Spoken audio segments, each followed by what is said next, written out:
From Washington, D.C. to the heart of America, welcome to Mark Alford's America. I'm freshman Congressman from Missouri, Mark Alford, and yes, I believe in America. I believe in you, and most importantly, I believe that our greatest days are ahead. You know, each week we take you behind the scenes here in Washington to share the stories, the news, the legislation, to meet the great folks who are helping shape our great nation. And one of those lawmakers is Admiral Ronny Jackson. Ronny paid his way through undergrad school at Texas A&M University, Gigamaggies. Following graduation from medical school at the University of Texas Medical Branch, he began active duty service in the United States Navy, reaching the rank of Admiral. He later went on to serve as the emergency medicine physician in Afghanistan and Iraq, where he was in charge of a surgical shock trauma platoon in one of the deadliest regions in the Iraq War. And later, he went on to serve as the White House doctor, White House physician for 3 presidents. He is now a fellow member of the Armed Services and Ag Committees with me. Please welcome Dr. Ronny Jackson. Ronny, good to see you. Hey, Mark, thank you. I appreciate it. Thanks for having me. I didn't know, should I call you Doctor, Admiral, or just Ronny? Just Ronny, yeah. All right, yeah. Good. You got a great smile, by the way. What made you want to get into the medical field? I didn't really ever planned on getting into medicine, to be quite honest with you. The way that worked out was I was a marine biology major at Texas A&M, and I needed a little extra money. I was paying for my own education. I had enough to make ends meet, but I started dating my wife, and I needed a little extra spending money. So I went across the street to the University of Texas Medical Branch, UTMB, where I ultimately ended up going to medical school. But I went across there and just tried to I said, hey, do you guys have something I could do when I'm not in class to make a little extra money? They said, yeah, we'll figure something out. I figured they'd put me to work in a chemistry lab or something like that because I was a marine biology major. And they called me back a few days later and they said, hey, we got something for you. We're going to put you to work in the pathology department as an autopsy assistant. I was like, what? I was like, all right, sure, I'll do it. So I started working as an autopsy assistant, and it was kind of crazy. My job was to literally open the body up and take the organs out and pass them down to the end of the table, take the brain out and you pass it to the pathology resident at the end of the table, and they would dissect everything out and figure out why the person died. And they just started teaching me a little bit. They were like, hey, come down here and look at this. See this liver? And I was like, yeah, remember the one you took out yesterday? And this guy's got cancer. Look at that. So they started teaching me a little bit. I got interested in medicine. Next thing I know, I was like, you know what? I think I want to be a doctor. And that's how it all got started. And I knew I didn't want to be a pathologist. I'd been a volunteer firefighter, worked around paramedics and EMTs a lot. So I kind of knew right away I wanted to be an emergency medicine doc. But that's how I got interested in medicine. I kind of scrambled, took the MCAT right at the last minute, applied for med school and got in. And that's also ultimately what led me into the military, because I didn't have money to pay for med school. So I reached out to the military about the scholarship programs they had to pay for your med school once you got in.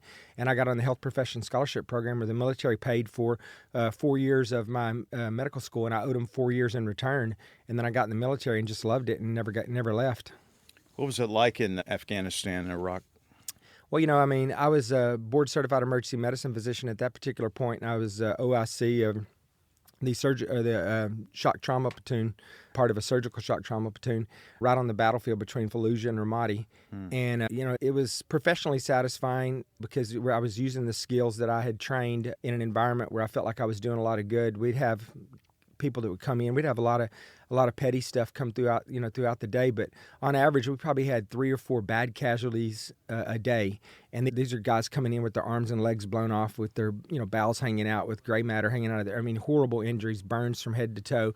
So I felt like I was making a difference. I felt like for the first time in my career, I felt like I was really saving lives. And so it was professionally satisfying. It was horrible to see these young men, most of them in their early 20s, some of them not even 20, some who died and some who had these horrible injuries that would basically be with them for the rest of their lives. So it was kind of mixed emotions. How does your psyche handle that?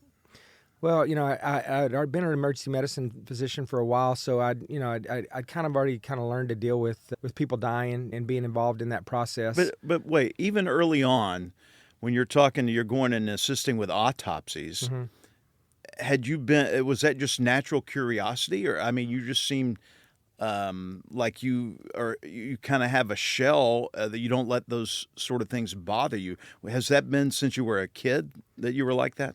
I don't know. I guess it never really did bother me, to be honest with you. I just saw it as part of the job. And yeah, so I don't know. I think you have to be that kind of person to be an emergency medicine physician in particular. Certainly to be a combat physician in a combat zone. you're going to see that kind of stuff, and you just have to. You have to deal with it, and I just always saw it as part of my job, and I didn't let it get to me. I didn't let it bother me. I mean, it's upsetting sometimes, but I didn't let it bother me. I remember the first time a young man, was probably 21 years old, died when I was in Iraq, and we worked on this guy for hours and hours. I mean, for probably 3 hours, we're operating on him, trying to stop the bleeding in his pelvis. He'd been hit by an IED, and he had fragmentation all in his chest and his abdomen, his pelvis. He was bleeding, and the surgeons were trying their best to figure out where the bleeding was coming from. It was in his pelvis, and it was just, his pelvis would just filled full of blood, and they would suction it all out and try to, stop the bleeding and just fill full of blood again. And we were giving this guy just multiple units of blood. I think we gave this guy something like 32 units of blood. And we worked so hard to save this kid. And eventually, after about 3.5 hours, he died on the table. And that was pretty traumatic for my entire team. We had just got there. We'd only been in Iraq for a few days. And and I was the last person to talk to him because I was at the head of the bed. I was the one that intubated him, put the breathing tube in. When we first got him, when he came in, he was awake and alert. And the last thing he said to me was like, am I going to be okay? And I said, we're going to put you to sleep right now. You're going to be fine. You're going to be fine. And then, 3 hours later, this kid died on the table.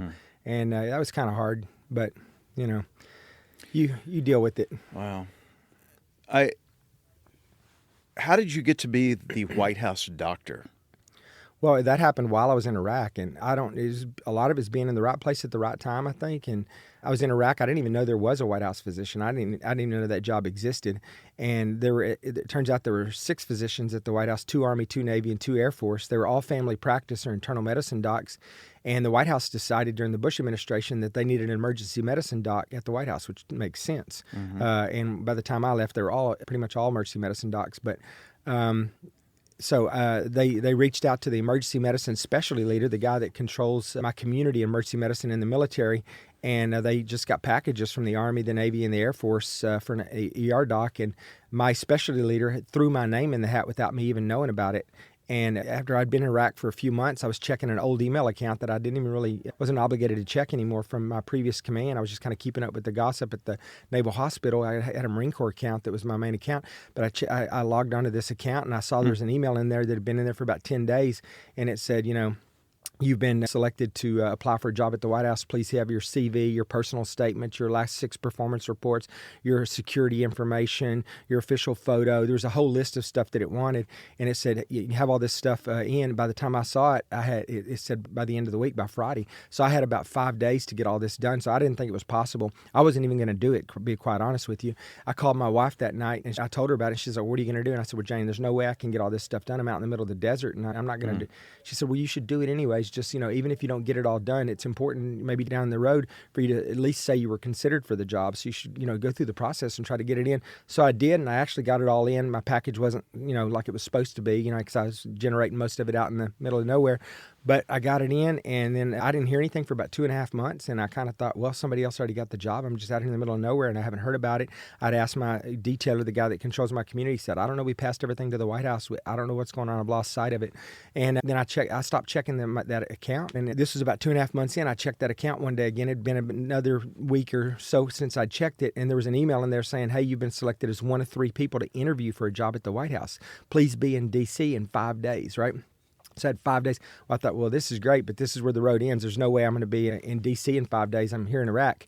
And so luckily, circumstances, the commanding general for all of the Marines out in the Al-Anbar province and all of Iraq at the time had been a military aide for Bush 41, the guy that carries the nuclear football. And at the White House, the physician, the military aide that carries the football, and the Secret Service agent that's in charge of the detail, the 3 of them are what they call the emergency action team. They're together 24/7, 365, always just a few steps away from the president. So this guy had worked closely with the doctor for a couple of years. He knew exactly the job I was being offered. I didn't really even know what the job entailed, but he knew, and he knew it was an opportunity I was never going to get again. So he called me in his office. He said, "Tell me what's going on." I told him. He said, "What are you going to do?" I said, "Well, sir, there's no way I'm going to be in D.C. in 5 days. I'll try to do a video teleconference or maybe a phone interview. I don't know how competitive I'm going to be, but I'm going to give it my best shot." And he said, "Stand by." He picked the phone up. He called the air boss, the guy that controls all all the air assets in the area. And the last thing he said when he hung up is he's like, I want his butt out of here by sunset. He hung the phone up and he said, go pack your crap, you're leaving. And so he flew another emergency medicine doc in from the other side of Iraq to backfill me that day.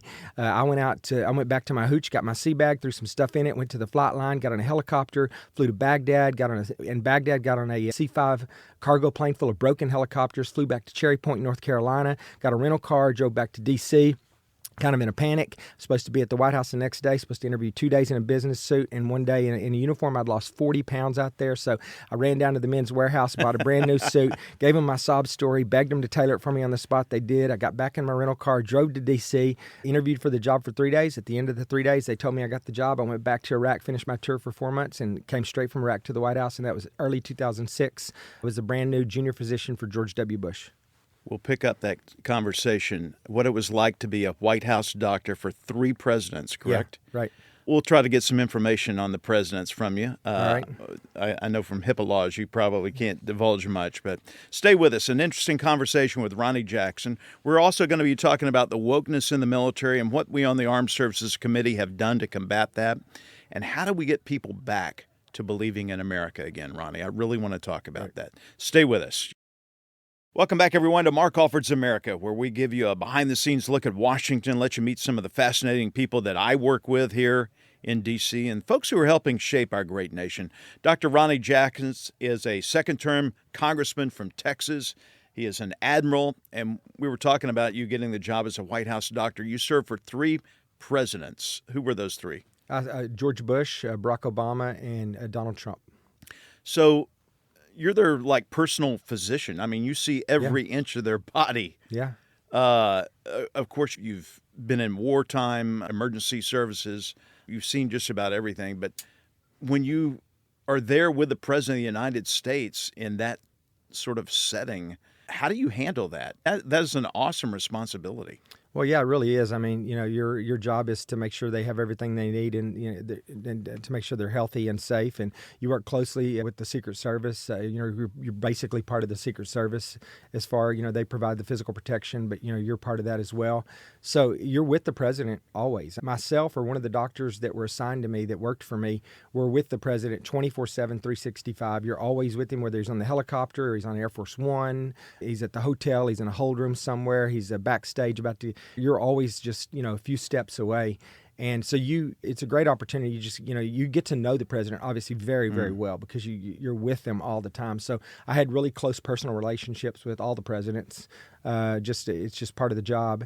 And even though you didn't agree with Barack Obama on a lot of issues. I didn't agree with anything that the Obama administration did politically, but I was on active duty. I was an active duty He's your commander-in-chief. He's commander-in-chief. It's no different than the pilot that flies Air Force One or the Secret Service agents that protect him.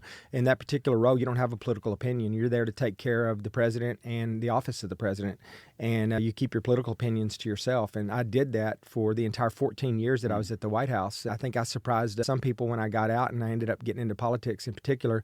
I think President Obama was pretty surprised. I think he knew all along that I was conservative. He knew what the part of the country I came from, and he knew I was a Republican. But I never shared my political opinions with anybody. And then, of course, I got out, and I'm one of the most outspoken conservative members of Congress, and we don't have much of a relationship anymore. Myself and President Obama, but you got quite close to President Trump. I did, yeah, and I'm still close to President Trump, and I talk to him on a regular basis, and still spend time with him. I still see and talk to President Bush every now and then. He was a great boss as well. But yeah, I did get really close to President Trump in particular, and I spent a lot of time with him as well. Yeah. Without getting in too much detail, I've heard you talk a little bit about President Trump, and he is a lot healthier than he would appear. Oh, absolutely. I mean, it drove the press and the far left crazy that I didn't announce that he was not fit to be president physically or mentally. And, to be honest with you, I briefed his physical early on in his presidency, and that was kind of the day that I got the Trump stamp on me. And we can go into on another show, go into some detail about how that led me to where I'm at right now. But he's in great health. His diet's horrible, and he doesn't exercise. But the man's never drank or smoked his entire life. So you pick your battles, you pick your vices, I guess. But I laid out all the objective data. His cardiac function was in the top 10% for his age. His his cholesterol, all his labs. I mean, everything. I mean, he's very, very healthy considering his age. I laid that all out for the press, and it just drove him crazy that I didn't, say that he wasn't healthy. But looking from the outside, I'm not going to ask you to give a diagnosis on President Biden, but what you see in who he was even 6 months, a year ago. What do you think about the overall health of the President of the United States? Well, I don't think it's good, and I don't think you even have to be a physician anymore to see that. I think everybody in the country can see that firsthand. This is a man you can go back and, he's been in politics for 40, 50 years, and you have just endless tape of, him as a senator and as a vice president or whatever, and you can see he's always been prone to gaffes, but these are different. These aren't gaffes anymore. He's confused, he's lost, he shuffles when he walks, he slurs his speech. I mean, he's got legitimate cognitive issues. Like I said, I'm not giving him a diagnosis. I'm not saying he has Parkinson's or multi-infarct dementia or Alzheimer's or anything else. I'm just saying he has some serious cognitive decline related to his age. And how does that affect our standing on the world stage? And as we deal with this on the Armed Services Committee, we're dealing with a lot of issues: the threat from communist China, the Russian invasion of Ukraine.